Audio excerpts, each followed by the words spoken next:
Hello, welcome to Macro Point of View Commodity News, and today's episode will start with the World Bank forecast for three different scenarios escalating the Israel-Hamas war that will affect oil market.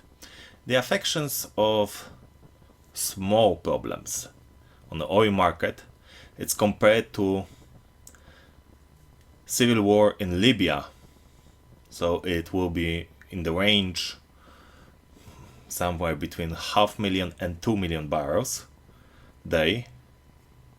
And it will rise oil price up to $100 per barrel. The average problems made by Israel-Hamas war will be compared to Iraq war from 2003, when this will be affecting from 3 to 5 million barrels per day production, and might rise the fuel price up to $120 per barrel. But the biggest issue will be if there will be the worst case scenario, which will be in similarities with Arabic embargo from 1970s, when it will cut from 6 up to 8 million barrels from the oil market per day, and it might rise the price up to even $157 per barrel. Of course, this is the forecast of expanding the Israel-Hamas conflict, and it's highly possible that it will expand, especially if Israel will start land invasion on Gaza. Then it might put some Iran into the war and more directly, and might spread to the whole Middle East. Yet $157 is $10 more than all-time highs from 2008, so it will be something completely new for the market. And judging by the situation when Saudi Arabia and other OPEC Plus members are cutting their production to keep the oil price high, and those oil prices are not so high, covering both decreasing production and Israel-Hamas war, they might be into escalation somehow of this conflict to rise the fuel price, because another $30 per barrel for half a year for OPEC Plus members will be a huge profit. Anyway, this is of course the forecast from World Bank plus my kind of idea of reverse psychology on Middle East key players. But let's focus on the market, and let's take a look on the market to see what we can expect in the next coming days for the few commodities.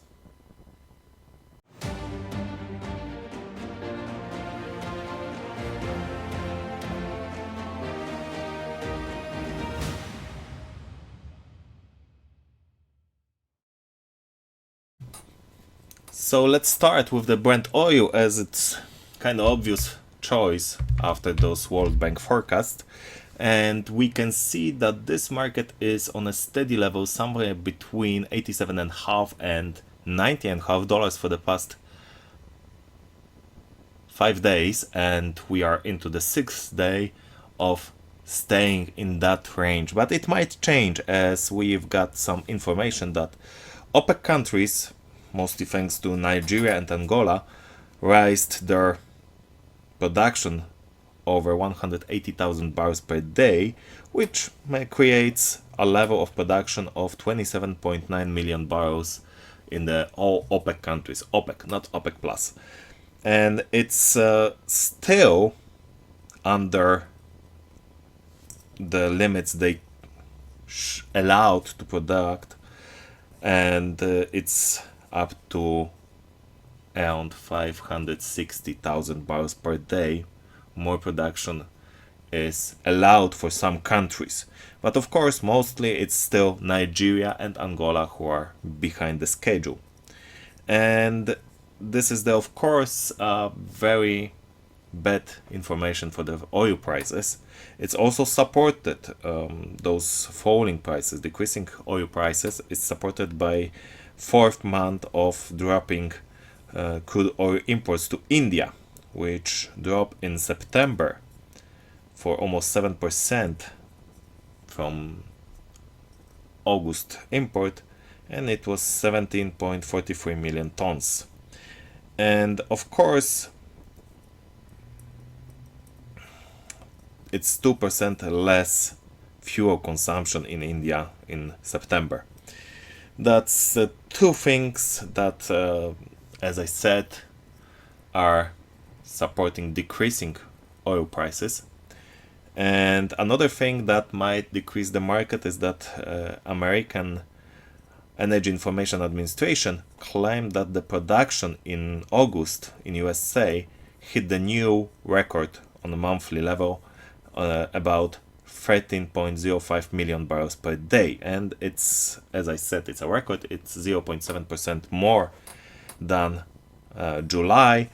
And the United States are able, as they proven in October 2023, that they were steady for 1 week with the average production of 13.2 million barrels. So it will be probably something around 13.10 at the end of the year as an average monthly production. Of course, if there will be no huge freezing temperatures on probably December in United States. Of course, the current consumption of gas, and we'll follow this, will be very supported by the freezing temperatures, but still we're talking about the oil, and there is a first outcome of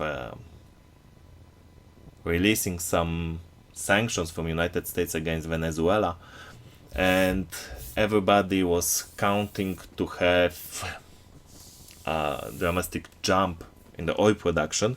On the other hand, they did completely different thing, because the biggest petrochemical complex in Venezuela is working on a 10% capacity, as first of all the two CDU were damaged by fire over the weekend, and they are saying there are lack of crude oil. So my personal opinion is that with those less sanctions from United States, the Venezuela output will be rising probably very, very slowly, around maybe 10, maybe 20,000 barrels per day every week. And it will be still a good level to have that average. So they will reach 1 million barrels in January and something like that. But if Venezuela will kickstart their production somehow, and they will be able to rise it by about week by week, rising by 50,000 barrels daily production, which will create about 300,000 barrels per month, and they will start doing this at the end of November. So that will be probably affecting the market on the very beginning of 2024, dropping those prices. Of course, unless there will be no escalation in the Middle East, but in the current level, so that it will be still Israel-Hamas kind of domestic war, very small, with only incidents with another countries, with Houthis from Yemen, with Syria, with Lebanon, with Iran. It will be some incidents, not regular war. So in those current levels, if the only changing factor will be Venezuelan production, so if they will be able to raise their production by 300,000 barrels daily per month, each month rising 300,000 barrels production, it will be a huge factor, dropping the price even under $80 per barrel. So at the moment, I'm not so strict how this price will move, yet I expect it more likely will fall unless there will be some war escalation. And I said we'll talk about the natural gas, which is rising.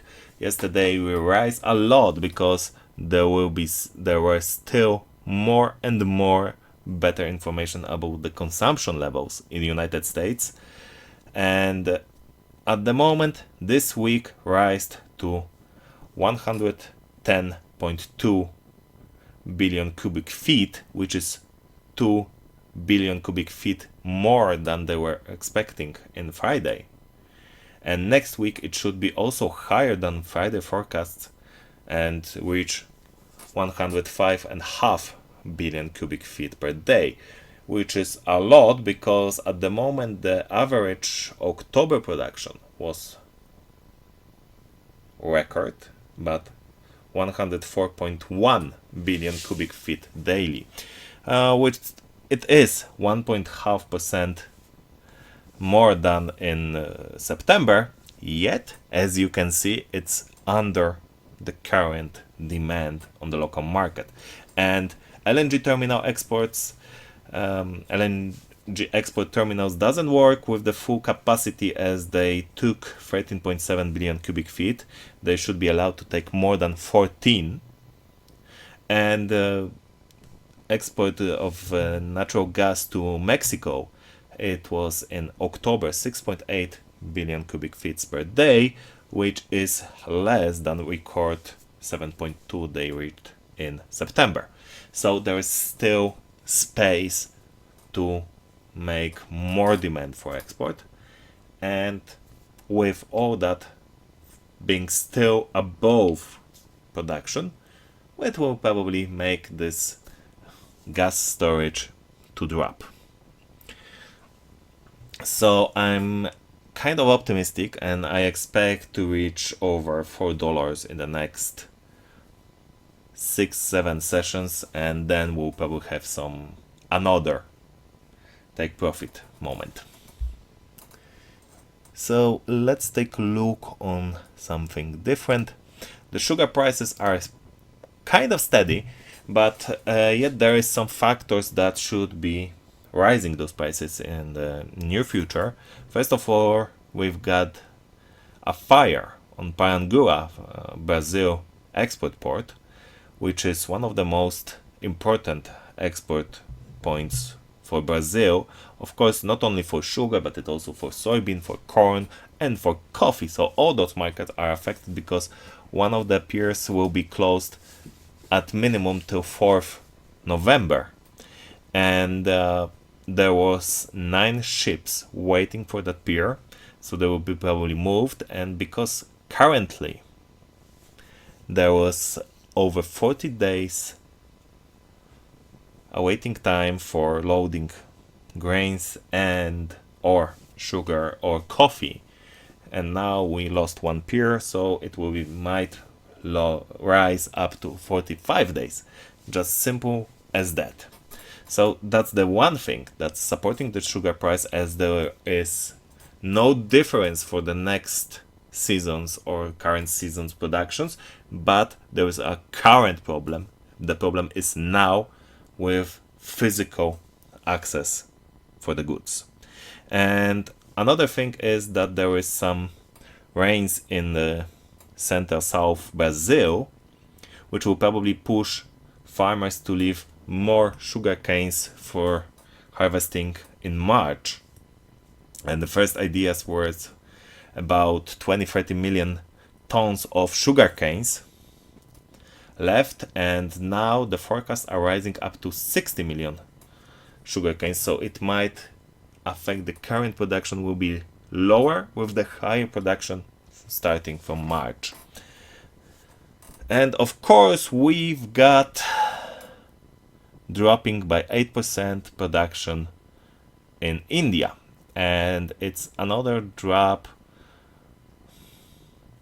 for almost 2.5 million tons since August forecasts, and it should reach 33.7 million tons of sugar. And currently the level of consumption for India is under 28 million tons, which means there should be around 3.5 million maybe my mistake, over 5 million tons available for export. Yet, due to some political issues like election in India in 2024, it's highly possible that India will claim that they will slash export to zero. They will not give export allowances for sugar due to fact that they will try to lower the domestic market price in favor of local election for the next year. So it should also push us again up to 28 cents per pound of sugar. And I will take also one more look on one more commodity, and we are still on the wheat market into this extended consolidation, which not clearly technical inside bar, but yet we can count it as an inside bar. And the thing is, of course, there is a rains in Argentina that saving the wheat, also soybean and corn. And also we've got some Sovecon forecast that the October export from Russia was 4.4 million tons of wheat, which is almost similar to better harvest from last year, which export in October reached 4.5 million tons. And but what I'm focusing now is that there is some commercial sources, that there is China idea to import a record number of wheat this season to cover as much as possible damages made by rains in some parts of the country, and also to answer before the problem arise about the dry weather in some exporting countries like Australia, like Argentina, like Brazil, like even Europe. And what they said, they are reaching to market to buy on those lower prices. And I think it's a key factor here. If the China, the second market for most commodities of the world, they are probably importers of most basic commodities in the world. And if they say this price is cheap, is low, so their own global forecast is probably much higher. I don't think they're following about 15 or 20 cents per bushel. I think they might be preventing themselves from buying 100, 150, 200 cents more than current prices. So for me, it's a very good confirmation for my own personal point of view. And at the moment, the fundamentals for wheat are weak, so we should leave this consolidation and drop a bit, maybe another 35, maybe another 50 cents. And but yet, in the long term, in the long shot, I think we are able to reach 750, probably maybe in February, maybe in March. It all depends on the weather for the winter crops in the most regions. Thank you very much for your attention. Thank you very much for showing. Don't forget to hit the subscribe button. Don't forget to hit the like button. And if you could share it in your social media, we will be very thankful. It was Macro Point of View Commodity News. I'm Bogusz Kasowski, and I wish you a very good and successful day on the market.